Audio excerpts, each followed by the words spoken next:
Welcome to Building Arkansas Lacrosse. This is our next installment in our four-man diamond offense, a four-man motion offense. We're now building up to a three-man shooting drill. When you first try to run these, it's probably best to just have three guys working on one side of the field. As the boys get more comfortable, you can have two groups going, one on the right-handed side of the field, one on the left-handed side of the field. As a quick refresher, this is what it looks like. 6 guys on the field on offense, 6 guys on the field on defense. We start our dodge from that high wing. In this scenario, we go over the top, we draw a slide, we throw the ball back to the crease pop, which is 2. And then he has the option to shoot the ball or throw the ball one more down to 5, who is sneaking up from GLE. Okay, and to practice that, we're going to take 3 guys off the field, keep 3 on. So we have our balls up top on that high wing, 1 guy on the crease, and then 3 is down low near GLE. We dodge over the top, 2 pops off the crease, kind of curl there. 1's going to throw the ball to 2, and then 2 is going to throw the ball to 3 for an inside finish. Now we get this particular look because we've won our one-on-one matchup over the top.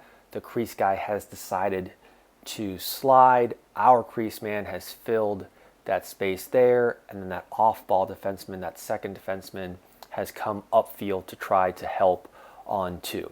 So we have 2 kind of passing lanes there. 1's going to find 2, and then 2 is going to find 3 inside. And in terms of stick work, you're getting 1 medium length pass off of the dodge, and then 1 shorter pass off of that little pop action off of the crease. One thing you might want to do is add a second feeder, so either 2 or 3 always gets the opportunity to shoot the ball in this particular drill. Now in a game when there's a ton of bodies on the field, 3 has to kind of pin himself near that GLE, near the post, probably even a little bit closer than the diagram suggests. He's got to be available for that 1 more pass so he can catch, take 1 or 2 steps upfield, turn, and then shoot. Also, if we go underneath, if we dodge underneath, he has to start to spike out and create more space closer towards the end line so that dodger can get him the ball and we can maintain possession. Make sure the boys are calling for the ball with their stick head up near their head. If you're running it on both sides of the field at the same time, the drill should be very loud with multiple people calling for the ball at the same time. Okay, now we're going to look at it from going over the top, but we don't get crease action to feed inside. Instead, we're going to throw the ball forward to our adjacent midi or adjacent attackman. In this case, it's 2, who's fading away. To simplify things, we've removed a 3rd offensive player just for now. We're going to add him back in shortly, but you can see what happens is 2 kind of gets stuck in that no man's land of, do I want to help or do I want to stay with my initial responsibility? This look will really only develop if the dodge from the wing is going to score for himself. He's dodging to score for himself and putting 2 in orange under the most pressure. If he's just dodging to feed, it's going to be very easy to kind of sniff out and cover. The other challenge the offense is going to face is that exchange pass from 1 to 2.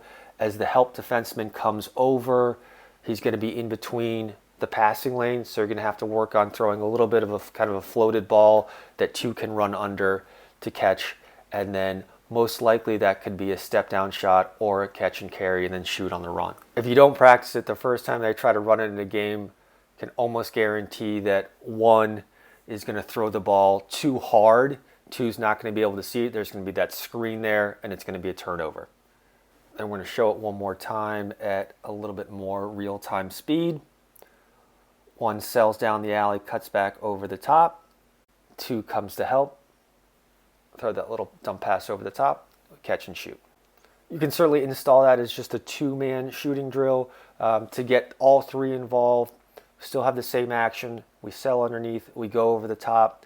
We throw the ball forward to 2, who can catch and shoot. And then we also have 3 who's replacing the crease pop as an option. This is another opportunity where it might be beneficial to have a second line feeding, so you're getting 2 shots per rep.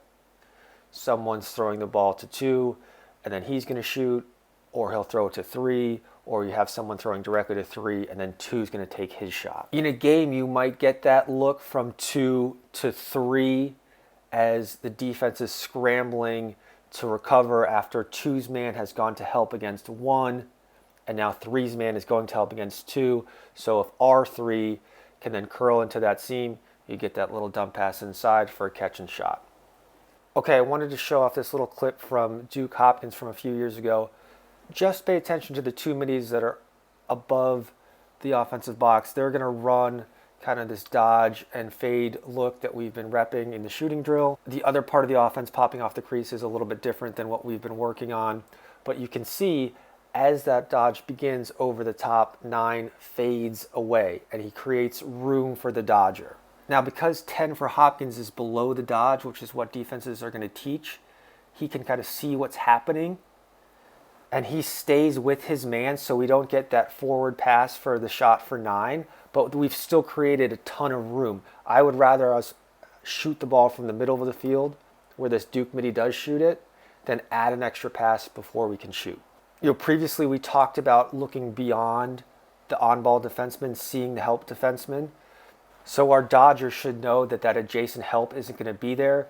Likewise, number 9, our adjacent offensive teammate, should be communicating to the dodger, go ahead and shoot it, go ahead and shoot it, you're going to be wide open.